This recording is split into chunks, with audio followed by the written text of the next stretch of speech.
안녕하세요. 클릭해주셔서 감사합니다. 동물에 대한 다양한 이야기를 하는 정순이네 동물기입니다. 오픈 기념 그 세 번째 주제는 단편에 이은 바다의 거인들 수염고래입니다. 그럼 지금부터 시작합니다. 수염고래 중 두 번째로 클 뿐 아니라 지구상에 존재하는 생물 중 두 번째로 큰 동물은 바로 북태평양 참고래입니다. 최대 길이 21.3m에 최대 체중 100톤까지 나가는 이 친구는 이게 참 특이하게 생겼습니다. 아치 모양으로 구부러진 입선 때문에 아랫턱만 커 보여서 어떻게 보면 축이 같기도 해요. 그래서 더 순둥이처럼 보이기도 하는데 겉모습과 달리 꽤 터프한 행동을 많이 하는 편입니다. 물 위로 점프했다가 되치기를 하기도 하고 지느러미 발로 수면을 내리치는 등 에너지가 넘쳐서 어쩔 줄 모르나 봐요. 인간 사회에서도 터프가이들이 외로운 늑대처럼 고독을 즐기듯이 이 터프한 친구들인 북태평양 참고래도 다른 고래들에 비해 사회성이 좀 떨어져요. 안정적인 무리를 짓지 않고 기껏해야 엄마가 자기 새끼랑 다니는 게 대부분이랍니다. 그렇지만 묘하게도 사람들한테는 거부감을 잘 보이지 않아요. 이 친구들을 보러 가는 관광 코스도 있는데 이렇게 가까이 접근해도 언제나 점잖게 사람들을 맞아주며 바닷속에서 다이버를 만나도 안녕, 볼일 봐? 이런 느낌이에요. 요즘 이 친구들의 생명을 가장 크게 위협하는 건 사람들이 쳐놓은 그물인데 걸린 그물을 제거해주려고 사람들이 다가가면 어서 풀어달란 듯이 가만히 있습니다. 이제는 사람이 더 이상 자기들의 적이 아니라는 걸 알고 있나 봐요. 지금은 사람들과 이렇게 경계심 없이 지내는 경우도 있지만 사실 이 친구들은 역사적으로 사람들한테 너무 많은 고통을 받았습니다. 상업적 폭염이 성행하기 전인 1835년만 해도 2만 마리가 넘는 북태평양 참고래가 살고 있었습니다. 그러나 지금은 400에서 2000마리 정도만 생존해 있다고 추정되는데 이렇게 개체수가 적어진 이유는 북미 지역에서 고래기름을 얻기 위해 19세기에서 20세기에 걸쳐 무자비한 폭염을 했기 때문입니다. 그쪽 사람들은 고래고기도 먹지 않으니 기름을 짜고 남은 고기는 동물 사료로 사용했죠. 다행히도 합성윤활유가 나오기 시작하면서 폭염은 줄어들었고 지금은 원주민들에게 식용으로 허용된 쿼터를 제외하면 북미 지역에서 폭염은 하지 않으나 사람들이 워낙 많이 죽여서 개체수 회복이 쉽지 않습니다. 사람들의 관심이 더욱 더 필요합니다. 과거에 이렇게 아픔을 겪었던 친구들이지만 다른 고래와의 의사소통을 위해 부르는 이들의 노래는 정말 아름답습니다. 깊은 바닷속에 편안히 누워있는 느낌이 듭니다. 한번 들어보시고 가실게요.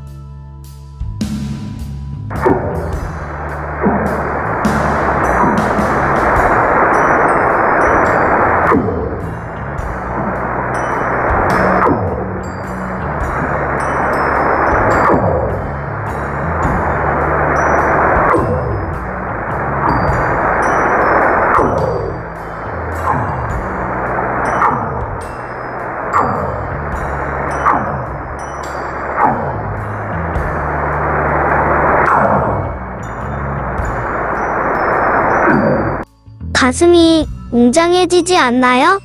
난 그렇던데. 자기들끼리는 노래로 구분한다고 해도 사람들은 뭘로 저 친구들을 구별할까요? 이 친구들 얼굴을 보면 하얀 각질이 붙어있는 게 보일 거예요. 이 각질 안에는 옅은 색의 고래 기생충 개체군이 밀집해 살고 있는데 태어난 지 1년쯤 됐을 때 생겨 평생 지속됩니다. 저 각질의 모양은 개체마다 달라 사람의 지문처럼 활용할 수 있죠. 북태평양 참고래를 연구하는 사람들은 저 모양을 보고 개체를 인식하고 이름도 붙여주고 반가워하고 할 거 다 해요. 이제 대망의 넘버원, 지구 최대의 동물. 정순이가 가장 사랑하는 고래이자 지구 45억 4,300만 년 역사상 가장 거대한 동물. 앞에서 다룬 세 종류의 고래는 이 친구를 소개하기 위한 떡밥이었습니다. 바로 대왕고래입니다. 흰 긴 수염고래라고도 불리는 이 친구는 최대 길이 33.6m, 최대 무게 190톤이나 나가는 진정한 바다의 거인입니다.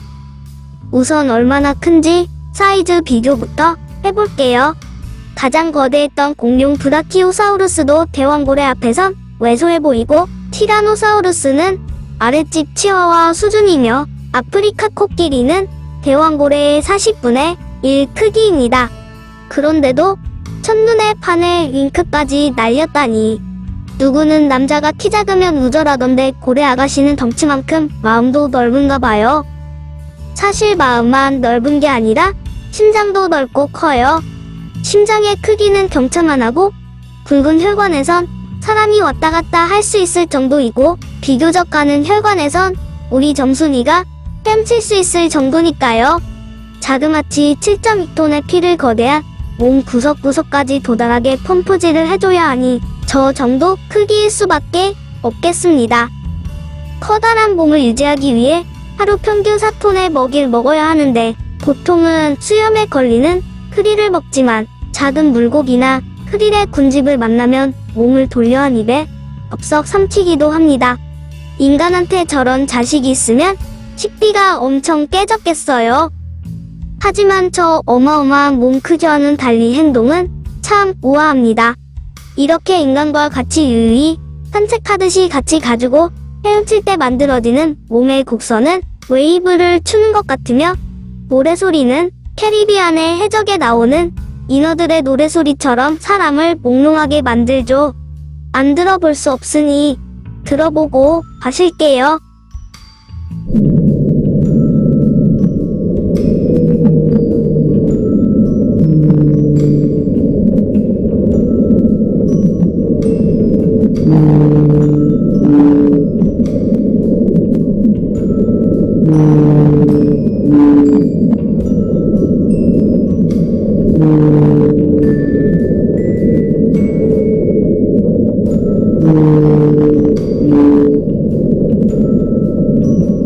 예전엔 이 노래가 대서양 끝에서 끝까지 들릴 정도였다는데, 요즘은 배의 인순소리와 각종 초음파 때문에 바닷속이 시끄러워서 서로 의사소통이 힘들다네요.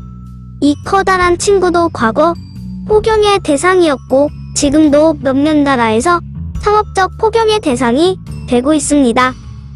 대왕고래는 다른 종들에 비해 그나마 개체수 보존이 잘 되어 있어서 만에서 25,000마리 정도 생존해 있다고 추정되는데, 이것도 1911년에 3에서 11%밖에 안 되는 수치입니다.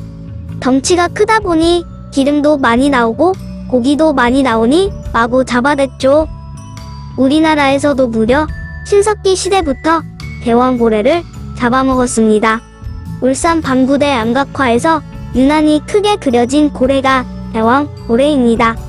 저 때부터 잡아먹었고, 일제시대엔 가련한 대개의 섬 조각들에 사는 일당들이 남획해서 요즘엔 우리나라에 잘 안 오나 봐요. 넓은 동해바다에서 거대한 대왕고래를 보는 건 생각만 해도 멋진 일인데, 언제쯤 다시 모습을 보여줄까요? 그나마 북태평양 참고래는 2015년 2월 동해에서 41년 만에 얼굴 살짝 보여줬는데, 대왕고래는 올 생각이 당분간 없나봐요. 지구 역사상 최대의 동물과 같은 시대를 살아가고 있다는 게 얼마나 멋진 일인가요? 우리 후손은 저들과 같이 살아갈 수 없을지도 모르는데, 지속적인 관심만이 저 친구들을 돌아오게 할 수 있습니다.